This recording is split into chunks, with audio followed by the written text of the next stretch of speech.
friends, welcome back to another episode of Guitar Talk with Todd here at Todd Beebe Music. Thank you all for checking in and joining me today. Please hit that subscribe button in the lower right hand corner and help me out. Find me on Facebook at Todd Beebe Music.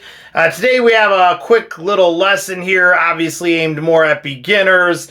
This is all about how to use a capo. I remember when I first started, I've told my students all this story. I said to my teacher, "What's that thing I see people clamp on?" And he pretty much got mad. He was like, "Don't ever, you don't need one of those. Those are cheaters. Just don't even worry about that." I was like, "Oh, okay, wow, I won't ask about it again." And I'm kind of glad in a weird way that happens because it forced me to learn my bar chords and all that. And I see what he was saying, because say you're doing a bar chord G right here at the 3rd fret. What a lot of people do to use these as cheaters is they'll replace this first finger with the capo.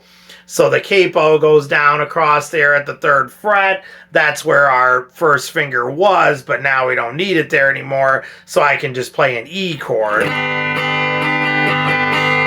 And that sounds exactly like my G bar chord. But I'm using the capo instead of my finger. So my old teacher's joke used to be, when you see people using one of those, it's a sign that they don't really know how to play. So yes and no, that is true on a lot of levels, and I have no problem with capos. That's why I'm doing this video, and I certainly have no problem with beginners using them, because it can get you going on a lot of songs, get your fingers going, but learn those bar chords. If you learn the bar chords and you're doing that and you're still using a capo, it's great. Guys like Steve Earle is one of the guys that comes to mind right away. He's done some incredible things where you can go way high up. Say I put this on like the 7th fret, and then you can do your basic open chords, but you start getting this almost like mandolin voicing with the open chords.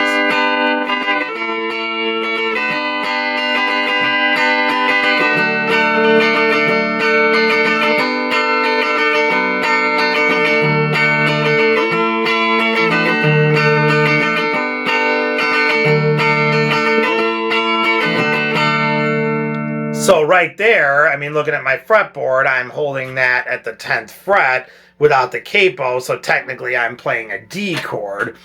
But if I played that, it's a lot different voicing than what we had up here. So I love capos. I have no problem with them. I think you can do some real interesting creative stuff with songwriting and whatnot, and just get some different voicings out of using them. But I see what he was saying by people do use them to cheat, but is that the end of the world? No. Keep working on your bar chords. If it's helping you play some songs when you're first getting started for beginners, I have no problem with it. So let's just talk about a couple of things here.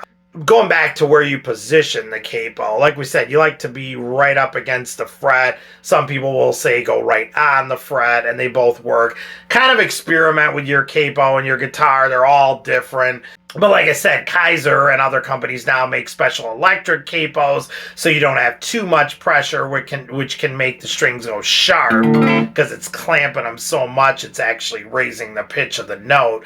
So if you do find yourself in that situation where, say, you're playing and everybody else is playing and you're like, I'm just a little bit sharp, what can I do about that? Move the capo away from you. You don't want to do this unless you have to, but if you do hear that you're sharp, move it back away from the fret, and what that does is gives you a little bit more leeway, and it gives you a little bit more relief, and that will lower the pitch down somewhat, and then I don't have that problem with this guitar, but if I did, you would be able to hear that it would kind of go down in pitch by moving it away from you. But you only really want to do that if it sounds like it's sharp. If it's not, just get it right there against the fret like you normally would. Putting the capo on, always make sure whenever I'm using these at live shows and whatnot, say I'm doing let's go back to the 3rd fret. I'll get right up against the 3rd fret like that, release it, and then first thing I'll do is go like that. And just make sure everything's ringing clear, every string. if you're playing, you know, like, I'm going to purposely do this, but say you're playing and it sounds like, or something, I'm making it buzz, but, you know, and there's something like, then you're like, whoa, I know something's wrong, unclamp it, get it on there again, just kind of move it around, and make sure that those are ringing. If they're ringing out clear open, then you know when you hit your chords, everything's going to ring out well. Also, when you do clamp it, it clamps kind of hard for some people, or unclamps, I should say. I tend to use my right hand to do it. You can use your left, whatever. Don't leave these on. It says that right in the Kyser instructions. Always unclamp the Kyser quick change capo to move it. Don't slide it up and down the fretboard. Don't just drag it. Always unclamp it when you move it. Kyser quick change capo should not remain clamped on the guitar strings when not in use. Remove the Kyser quick change capo from the guitar. This allows the rubber strip to restore itself to its original shape. So you kind of, the minute you're done with a song, unclamp it. Some people clamp it onto their guitar up here. I don't like clamping really anything to the headstock, even though I have a mini tuner on this one. You know, I usually just kind of set this down somewhere or keep it nearby, but you will see people clamping on the headstock, and that's fine. It might leave a mark, it might not. Again, it depends on your guitar and the finish and all that. I just don't like to take the chance, so I don't do that. But always make sure you got a nice open clamp on it and it's wide open. Put it down. At some of my students, I'll see when they first start, they have a hard time getting it open, and they're putting it on and they're not even realizing it, but they're bending the strings in the process, and then they'll get a string like that that's bent, and then they release it and it's clamped, but now that string is technically sharped because it's like you're bending it. So then you go to play,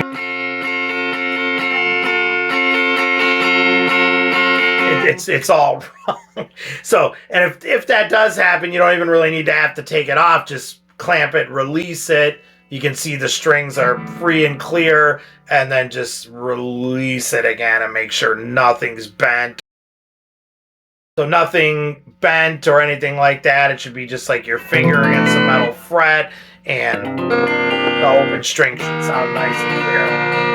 So have fun with the capo, you guys. Definitely keep working on your bar chords, though, if you're a beginner, because it is essential that you learn those, and it will help you out immensely with so many things looking ahead. But hopefully that helps with how a capo works and what it's actually doing when you're using it, and why you might have seen one guitar player in a band using one and other people aren't, and the bass player is not, and it's a little bit confusing. So if you have any questions, please comment below. If you have any questions about capos, I recommend Kyser. I will put a link to Kyser. Check them out at kysermusical.com, but I will put their link below as well. I just love Kyser. They've been around forever, and they're just an awesome company, and their capos hold up. I've had some of their capos forever, years and years and years. I've gigged with them, never had a problem. So I recommend Kyser. What do you guys recommend? Do you play a lot more? Are you more than a beginner? Have you played for years? Let me know what you use and recommend. Like I said, I know there's Shub, G7, I believe, is a popular brand. Dunlop makes capos. There's all kinds of, Daddario, every brand out there pretty much that you can imagine. Fender. But I'm a big fan of Kyser, and I have been for years. So thanks so much, everyone. Please comment below if you have any questions. Find me on Facebook at Todd Beebe Music. Please hit that subscribe button in the lower right-hand corner and help me out. I appreciate it.